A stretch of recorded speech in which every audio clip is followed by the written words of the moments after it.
Ka-Express, buong mundo ginulat. Selyado na ang balita. Si Kai Sotto ay official nang magbabalik para sa Gilas, Pilipinas. Matapos ang mahabang pag-aantay at pagpapagaling mula sa kanyang ACL surgery, kinumpirma ni Coach Tim Coate na ang 7-3 Phenom ang magiging main weapon ng bansa para sa dambuhalang bakbakan laban sa New Zealand All Blacks sa February 26 at laban sa Australia Boomers sa March 1. Handa na nga ba ang ating kaiju na yanigin ang Maua Arena? Hihimayin natin ang tactical conflict sa gitna ng limitadong preparasyon. Paano pagkakasyahin ni Coach Tim ang lakas ni Kai sa loob lamang ng ilang araw na ensayo? Inaamin ng multi-titled mentor na bagamat pressing goal ang reintegration ni Kai, kailangang maging maingat dahil galing ito sa major injury. Ang dilema, isasalang ba agad si Kai sa deep end laban sa physical na laro ng New Zealand o gagamitin ang long game strategy para masigurado ang kanyang kalusugan patungong World Cup? Hihimayin natin ang ebidensya ng kanyang pagbabalik sa Japan B-League na siyang nagpapatunay na gutom na itong lumaban para sa bandera. Tutok lang dahil ilalantad natin ang schedule ng Inspire Lockdown kung saan bubuin ang final na roster kasama sina Dwight Ramos at AJ Edo. At manatili lang hanggang sa dulo ng video ito dahil ibibigay namin ang aming fearless forecast. Kaya nga bang talunin ng Gilas ang number 6 rank Australia? Ngayong kompleto na ang ating Twin Towers at siguraduhin na nakasubscribe ka na para sa Gilas FIBA updates. At ito ang Express Info, ang iyong number 1 source sa pinakamabilis na balitang sports. Buong Pilipinas nagulantang. Sa wakas, ang matagal nang hinihintay na pagbabalik ni Kai sa Gilas ay kumpirmado na para sa February window. Pag-usapan natin ang ebidensya, bagamat galing siya sa surgery para sa kanyang torn ACL, si Kai ay tinuturing ni Coach Tim na crucial sa tagumpay ng bansa laban sa mga higante ng FIBA Asia Oceania. Pero may malaking hamon ang limited preparation time.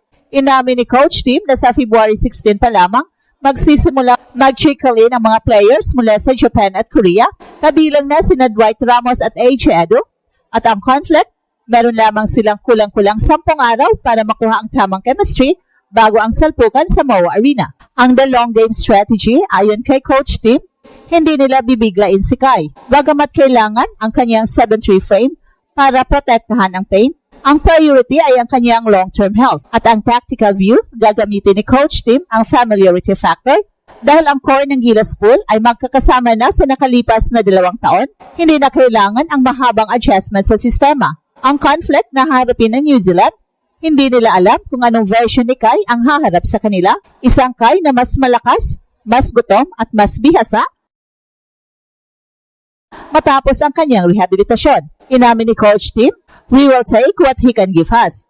Ito ay isang matalinong galaw para masiguradong selyado ang lakas ni Kai hanggang sa susunod na World Cup. At dito tayo sa The Twin Towers prospect. Ang pagbabalik ni Kai ay nangangahulugan din ng muling pagsasama ni na AJ Edu. Hihimayin natin ang ebidensya. Nung huling magkasama ang dalawa, niyanig nila ang depensa ng malalakas na bansa sa FIBA. At sa darating na February 20, kapag pumasok na ang buong team sa Inspire Sports Academy, ang focus ay ang defensive wall na itatayo ni Kai, AJ at QMB. Ang emosyon sa kampo ng Gilas ay high stakes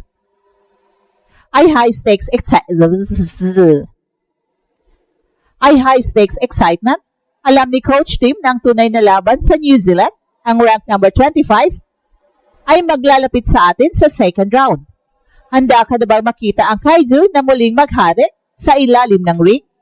Dahil sa pagbabalik ni Kai, ang Gilas ay hindi na lang basta team, tayo ay naging isang dambuhalang banta sa buong Asia.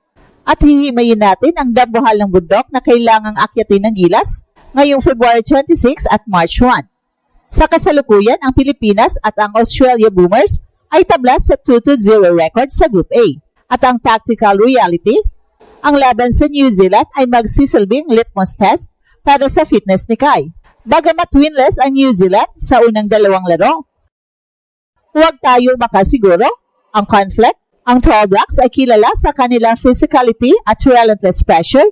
At dito papasok ang IQ ni na Kevin Kembao at Carl Tamayo para suportahan ang frontline ni Kai. At ang The Australia Boomers Challenge, Ang Australia ay ranked number 6 sa mundo at hihimayin natin ang ebidensya.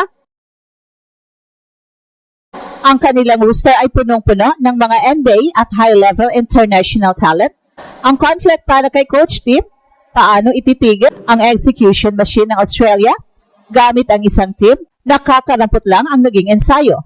Dito natin makikita ang halaga ng home court advantage. Sa loob ng SM Mall of Asia Arena, ang hiyawan ng mismong dambuhalang dagat ng mga Pinoy fans ang magsisilbing sixth man. Sinasabi ng mga insiders, the presence of Kai alone changes the gravity of the game. Australia will have to account for his wingspan, which opens up lanes for our shooters like Dwight Ramos. Titingnan natin ang the road to the second round. Ang tactical goal ng Gilas ay makuha ang kahit isang panalo sa window na ito para selyado na ang pag-abante sa susunod na round. Hihimayin natin ang emosyon ni Coach Tim. Bagamat puyat sa pag-iisip sa availability ni Kai, kampante siya sa system continuity ng team. Ang conflict na harapin ng ating mga kalaban ay ang ating unpredictability. Sa pagbabalik ni Kai, nagkaroon tayo ng bagong dimension sa opensa at depensa.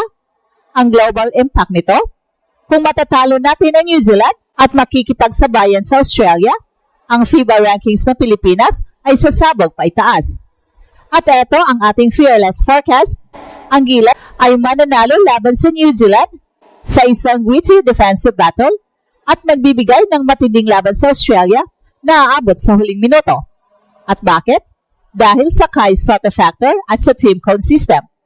Ang bawat block ni Kai at bawat tres ni Dwight ay may kasamang dasal ng buong nation. Pilipinas, oras na para mag-rally. Ang ating Gilas Pilipinas ay handa ng sumabak sa gyera. Mula sa Inspire Sports Academy, tungo sa dambuhalang entablado ng MOA Arena.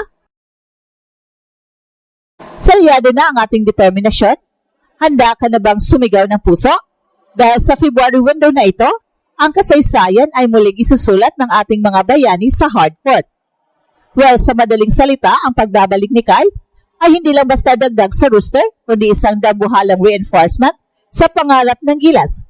Bagamat puyat si Coach Tim sa pag-iisip, sa limitadong preparasyon, selyado ang ating tiwala dahil sa sistema at puso ng bawat manlalaro. Ang long game strategy para sa kalusugan ni Kai ay patunay na ang pananaw ng ating coaching staff ay aabot hanggang sa susunod na World Cup. At ang katotohanan, sa harap ng world rank number 6 na Australia at number 25 New Zealand, ang home court advantage sa MOA Arena ang magsisilbing sandata natin para yanigin ang FIBA rankings. At ito ang Express Info kung saan bawat kwento ginulat ang mundo. Don't forget to like and subscribe.